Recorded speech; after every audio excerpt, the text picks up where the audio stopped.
देशभरात पेटलेल्या विद्यार्थी आंदोलनानंतर अखेर केंद्रीय शिक्षण मंत्री धर्मेंद्र प्रधान यांनी 25 जुलैला आपल्या मंत्रिपदाचा राजीनामा दिला. पण धर्मेंद्र प्रधान यांच्या राजीनाम्यानंही हे शिक्षणाचं वादळ शांत झालेलं नाही, तर उलट देशभरातल्या विविध राज्यांमध्ये परीक्षांमधील पारदर्शकतेवरून राजकीय संघर्ष पेटलाय. आणि या राजकीय वर्तुळात पेटलेली ही ठिणगी आता शांत होण्याऐवजी तिचा वणवा इतर राज्यात पसरू लागलाय. एकंदरीत काय तर केंद्रीय शिक्षण मंत्र्यांच्या राजीनाम्यानं देशातील राजकीय पटलावर मोठं वादळ निर्माण झालं असून वेगवेगळ्या मुद्द्यांवरून आता विविध राज्यातील शिक्षण मंत्र्यांचे पद धोक्यात आल्याचं चित्र आहे. नेमकं देशात काय घडतंय, नीट घोटाळ्यानं राजकीय वळण कसं घेतलं आणि 3 राज्यांमध्ये शिक्षण मंत्र्यांच्या खुर्च्या धोक्यात का आल्यात, हे सगळंच आजच्या व्हिडिओच्या माध्यमातून जाणून घेऊयात. नमस्कार, मी रुपल आणि तुम्ही पाहत आहात विशेष भारी. गेला 1.5-2 महिना देशभरातील शिक्षण व्यवस्था प्रचंड वादाच्या भोवऱ्यात सापडली आहे. नीट यूजी परीक्षेतील पेपर फुटीच्या प्रकरणानं देशभरातील लाखो विद्यार्थी आणि पालकांमध्ये संताप निर्माण केला आणि या संतापाचं रूपांतर एका मोठ्या विद्यार्थी आंदोलनात झालं. या आंदोलनाच्या दबावाखाली अखेर केंद्रीय शिक्षण मंत्री धर्मेंद्र प्रधान यांनी आपल्या पदाचा राजीनामा दिला. विरोधकांनी हे यश विद्यार्थी आंदोलनाचं असल्याचं सांगत सरकारवर टीका सुरूच ठेवली आणि शिक्षण व्यवस्थेतील सुधारणांसाठी आणखी पावलं उचलण्याची मागणी केली. देशभरातील अनेक विरोधी पक्ष नेत्यांनी हा जेनझीच्या आंदोलनाचा विजय असल्याचं म्हटलं. पण हे सगळं इथेच थांबलेलं नाही, तर याच घडामोडींच्या पार्श्वभूमीवर आता आंध्र प्रदेश, तेलंगणा आणि पंजाब या 3 राज्यांमध्येही शिक्षण मंत्र्यांच्या राजीनाम्याची मागणी जोर धरू लागली आहे. आता या 3 राज्यांमध्ये नेमक्या कोणत्या कारणांवरून हा मुद्दा पेटलाय ते समजून घेऊयात. तर पहिलं राज्य आहे आंध्र प्रदेश. आंध्र प्रदेशमध्ये शिक्षण मंत्री नारा लोकेश यांच्या राजीनाम्याची मागणी जोर धरू लागली आहे. माजी मुख्यमंत्री आणि YSRCP प्रमुख YS जगनमोहन रेड्डी यांनी DSC भरती परीक्षेतल्या कथित अनियमिततेच्या मुद्द्यावरून लोकेश यांच्या राजीनाम्याची मागणी केली आहे. ही मागणी करताना त्यांनी धर्मेंद्र प्रधान यांच्या राजीनाम्याचा संदर्भही दिलाय.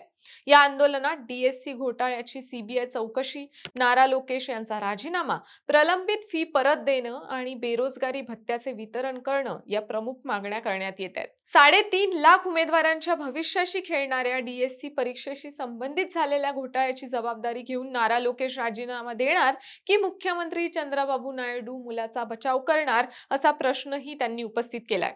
गुणवत्ता यादी तसंच आरक्षणानुसार तयार होणारी रोस्टर यादी आतापर्यंत जाहीर न झाल्याचा आरोपही केला जात आहे. यावर प्रत्युत्तर देताना मात्र लोकेश यांनी ही मागणी फेटाळून लावली आहे आणि नैतिक जबाबदारीचा उपदेश देणाऱ्यांच्याच रेकॉर्डवर प्रश्न उपस्थित केले आहेत. तेलंगणामध्ये परिस्थिती थोडी वेगळी आहे, कारण तिथे शिक्षण खातं थेट मुख्यमंत्री रेवंत रेड्डी यांच्याकडेच आहे. तेलंगणा भाजपचे प्रदेशाध्यक्ष रामचंद्र राव यांनी त्यांच्याकडे शिक्षण खात्याच्या राजीनाम्याची मागणी केली आहे. ट्युशन फी रिएम्बर्समेंट योजनेचे प्रलंबित 12,000 कोटी रुपये राज्य सरकार देऊ शकत नसेल, तर शिक्षण मंत्रालय रेवंत रेड्डी यांनी स्वतःकडे ठेवू नये, असा घणाघात त्यांनी केलाय. यामुळे जवळपास 20 लाख विद्यार्थ्यांचं भविष्य धोक्यात आणल्याचा आरोप भाजपने केलाय. हा निधी लवकरात लवकर न भरल्यास काँग्रेस सरकारला तीव्र जनाक्रोशाचा सामना करावा लागेल, असा इशाराही भाजपने दिलाय. विशेष म्हणजे नीट पेपरफुटी प्रकरणी रेवंत रेड्डी यांनी स्वतः 25 जुलैला कॅन्डल लाईट रॅलीचं नेतृत्व केलं होतं आणि त्यामुळे त्यांना चांगलंच घेरण्यात आलंय. पंजाबमध्ये आम आदमी पक्षाच्या सरकारवरही मोठा दबाव निर्माण झालाय. पंजाबमधील विरोधी पक्ष म्हणजे काँग्रेस, भाजप आणि शिरोमणी अकाली दल यांनी राज्यातील परीक्षा पेपरफुटीच्या प्रकरणांवरून शिक्षण मंत्री हरजोत सिंग बैस यांच्या तात्काळ राजीनाम्याची मागणी केली आहे.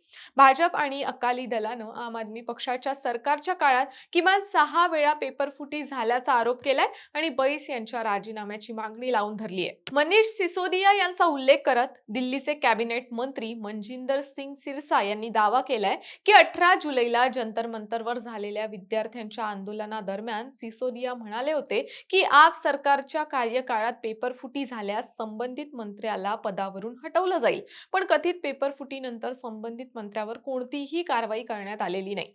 काँग्रेस प्रदेशाध्यक्ष अमरिंदर सिंग राजा वारिंग यांनीही धर्मेंद्र प्रधान यांच्या राजीनाम्याला भारतातील तरुणांचा पहिला विजय म्हटलं आणि आता पंजाबची पाळी असल्याचं म्हणत बैस यांनी तात्काळ राजीनामा द्यावा, अशी मागणी करण्यात आली आहे. या मागणीला उत्तर देताना भाजप नेते प्रदीप भंडारी यांनी आम आदमी पक्षावर दुटप्पीपणाचा आरोप केलाय आणि जोरदार टीका केली आहे. अभिनेत्री श्वेता तिवारीनंही हाच मुद्दा उपस्थित करत कॉक्रोच जनता पार्टीवर निशाणा साधलाय.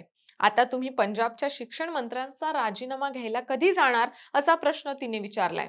एकूणच काय तर नीट पेपर फुटी प्रकरण आता केवळ केंद्र सरकारपुरतं मर्यादित राहिलेलं नाही, तर देशभरातील शिक्षण व्यवस्थेतील पारदर्शकतेचा प्रश्न यामुळे ऐरणीवर आलाय. धर्मेंद्र प्रधान यांच्या राजीनाम्यानंतर हा मुद्दा आता वेगवेगळ्या राज्यांमध्ये वेगवेगळ्या कारणांनी, म्हणजे कुठे भरती, कुठे परीक्षेतील अनियमितता, कुठे फी परताव्याची थकबाकी, तर कुठे वारंवार होणाऱ्या पेपर फुटीमुळे चर्चेत आलाय. कॉक्रोच जनता पार्टीच्या नेतृत्वाखालील आंदोलकांची प्रमुख मागणी असलेल्या धर्मेंद्र प्रधान यांच्या राजीनाम्यानंतर आणि 5 आठवडे चाललेलं आंदोलन मागे घेतल्यानंतर आता शिक्षण सुधारणांच्या मोठ्या प्रश्नावर गांभीर्यानं काम करण्याची संधी निर्माण झाली असल्याचं मत तज्ज्ञांनी व्यक्त केलंय. पण प्रत्यक्षात परीक्षा प्रणालीतील त्रुटी दूर होतात का आणि राज्यस्तरीय मंत्र्यांवरील दबाव त्यांच्या राजीनाम्यापर्यंत पोहोचतो का, हे पाहणं महत्त्वाचं ठरणार आहे. याविषयी तुम्हाला काय वाटतं हे आम्हाला कॉमेंट्समध्ये नक्की सांगा आणि विशेष भारीच्या YouTube चॅनलला सबस्क्राईब करायला विसरू नका.